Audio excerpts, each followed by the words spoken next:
நம்ம பார்க்க போகிறது தஞ்சாவூர் கும்பகோணம் சைட்லலாம் ரொம்ப ஃபேமஸாக ஹோட்டல்ஸில் கொடுக்கக்கூடிய கடப்பா தான். இட்லிக்கும் தோசைக்கும் கண்டிப்பாக இந்த கடப்பை சாம்பார் அவங்க வச்சுருவாங்க. அவ்வளோ அட்டகாசமாக இருக்கும் டேஸ்ட்டு. இது செய்கிறதும் ரொம்ப ஈஸி தாங்க, அதே சமயம் டேஸ்ட்டும் சூப்பராக இருக்கும். இந்த கடப்பை சாம்பார் ரெசிபி தான் எப்படி செய்கிறதுன்னு இந்த வீடியோக்குள்ளே போய் பார்க்க போகிறோம். வாங்க வீடியோக்குள்ளே போகலாம். வெல்கம் டு சிபி சமையல். கடப்பை சாம்பார் நம்ம செய்கிறதுக்கு ஃபஸ்ட்டு நம்ம பருப்பு வேக வச்சிடலாம். அதுக்கு நான் இங்கே சிறு பருப்பு, பாசிப்பருப்புன்னு சொல்லுவோம் இல்லையா, அதை நான் இங்கே ஒரு அரை டம்ளர் அளவுக்கு எடுத்து வச்சுருக்கேன். 100 கிராம் அளவுக்கு இருக்கும். இந்த டம்ளரில் ஹாஃப் தான் எடுத்திருக்கேன். இப்போ இதை நம்ம கழுவிட்டு இதை தண்ணி ஊற்றி நம்ம வச்சுக்கலாம். இதில் கொஞ்சமாக மஞ்சத்தூளும் சேர்த்துடலாம் வேக வைக்கிறதுக்கு. இங்கே நான் 4 உருளைக்கிழங்கு, மீடியம் சைஸ் உருளைக்கிழங்கு கட் பண்ணி வச்சுருக்கேன், வாஷ் பண்ணிவிட்டு. இதை நம்ம இப்போ வேக வச்சு எடுத்துக்கலாம். குக்கரில் நான் கொஞ்சமாக தண்ணி சேர்த்து வச்சுருக்கேன். அதில் நம்ம கீழே ஃபஸ்ட்டு பருப்பு வச்சிடலாம், மூடி வச்சுட்டு அதுக்கு மேலே உருளைக்கிழங்கு வச்சுக்கலாம். இதை சேர்த்து ப்ரெஷர் ஃபேனில் நான் வைக்கிறதுனால 4 விசில் விட்டோம் அப்படின்னாலே போதும், நல்லா நமக்கு வெந்து வந்துடும். உருளைக்கிழங்கும் பருப்பும் கரெக்டான பக்குவத்தில் வெந்து இருக்கும். இப்போ இது இருக்கட்டும். இப்படியே கடப்பை சாம்பாருக்கு இப்போ ஒரு பேஸ்ட்டு ரெடி பண்ணணும். அதுக்காக இங்கே நான் மிக்ஸி ஜாரில் 3 டேபிள் ஸ்பூன் அளவுக்கு தேங்காய் சேர்த்துக்கிறேன், ஒரு அரை கைப்பிடி அளவுக்கு. அதோட 1 டீஸ்பூன் அளவுக்கு சோம்பு சேர்த்துக்கலாம். கொஞ்சம் அதிகமாக கெசகெசா சேர்த்துக்கணும், ஒரு 1.5 டீஸ்பூன் அளவுக்கு கெசகெசா சேர்த்துக்கலாம்.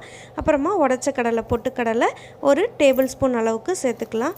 அதோட காரத்துக்கேற்ப பச்சை மிளகாய் சேர்த்துக்கோங்க. இதில் மிளகாய் தூள் நம்ம சேர்க்க மாட்டோம், அதனால் இந்த பச்சை மிளகாய் காரம் தான். அதனால் தேவைக்கேற்ப சேர்த்துக்கிட்டு தண்ணி விட்டு நம்ம சட்னி கரைக்கிற மாதிரி நல்லா நைஸாக அரைச்சி எடுத்துக்கலாம். இப்போ இது இருக்கட்டும். அப்படியே கடப்பை சாம்பார் செய்கிறதுக்கு இங்கே நான் வானலியில் கொஞ்சமாக எண்ணெய் சேர்த்துருக்கேன். அதில் 1 டீஸ்பூன் கடுகு சேர்த்துக்கலாம். கடுகு பொரியிற சமயத்தில் ஜீரகம் 1 டீஸ்பூன் அளவுக்கு சேர்த்துக்கலாம். அதோட ஒரு துண்டு பட்டை சேர்த்துக்கலாம். 2 பிரிஞ்சலை சேர்த்துக்கலாம்.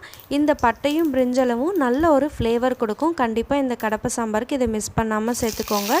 அதோட கொஞ்சமாக கருவேப்பிலை சேர்த்துக்கலாம். இது எல்லாமே நல்லா பொரிஞ்சு வந்ததுக்கப்புறமா இங்கே நான் ஒரு பெரிய வெங்காயத்தை இந்த மாதிரி சின்ன சின்னதாக கட் பண்ணி வச்சுருக்கேன். இப்போ அதையும் சேர்த்துட்டு ஒரு 2 நிமிஷம் நம்ம வதக்கி எடுத்துக்கலாம். இப்போ 10 போல் பூண்டு நான் இந்த மாதிரி கட் பண்ணி வச்சுருக்கேன். இப்போ அதையும் சேர்த்துட்டு நல்லா நம்ம வதக்கி எடுத்துக்கலாம். ஒரு 50 to 60% இந்த அளவுக்கு வதங்கினதுக்கப்புறமா இங்கே நான் மீடியம் சைஸ் தக்காளி 2 தக்காளி எடுத்து வச்சுருக்கேன். அதை இந்த மாதிரி ஸ்லைசஸாக கட் பண்ணியிருக்கேன். இப்போ இதையும் சேர்த்துட்டு நம்ம நல்லா வதக்கிக்கலாம்.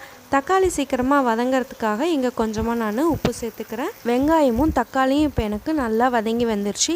இப்போ நம்ம அரைச்சி வச்சுருந்தோம் இல்லையா, கெசகெசா தேங்காய், பச்சை மிளகா, பொட்டுக்கடலெல்லாம் சேர்த்து அந்த விழுதை சேர்த்துக்கலாம். மிக்சிலேயே கொஞ்சமாக தண்ணியும் சேர்த்து அந்த தண்ணியும் நம்ம இதிலையே சேர்த்துக்கலாம்.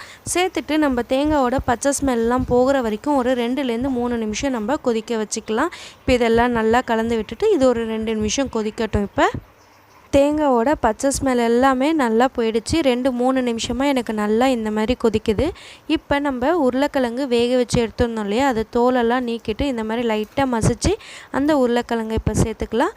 சேர்த்ததுக்கப்புறமா நல்லா கலந்து விட்டுட்டு நம்ம பாசிப்பருப்பு நம்ம வேக வச்சு எடுத்துருந்தோம் இல்லையா, சிறு பருப்பு, அந்த பருப்பு இப்போ நம்ம சேர்த்துடலாம்.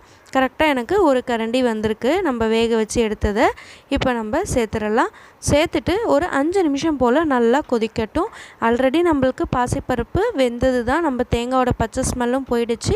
ஜஸ்ட் ஒரு 5 நிமிஷம் நல்லா கொதிச்சது அப்படின்னாலே போதும், ஒன்றோட ஒன்று நல்லா கம்பைண்ட் ஆகிடும்.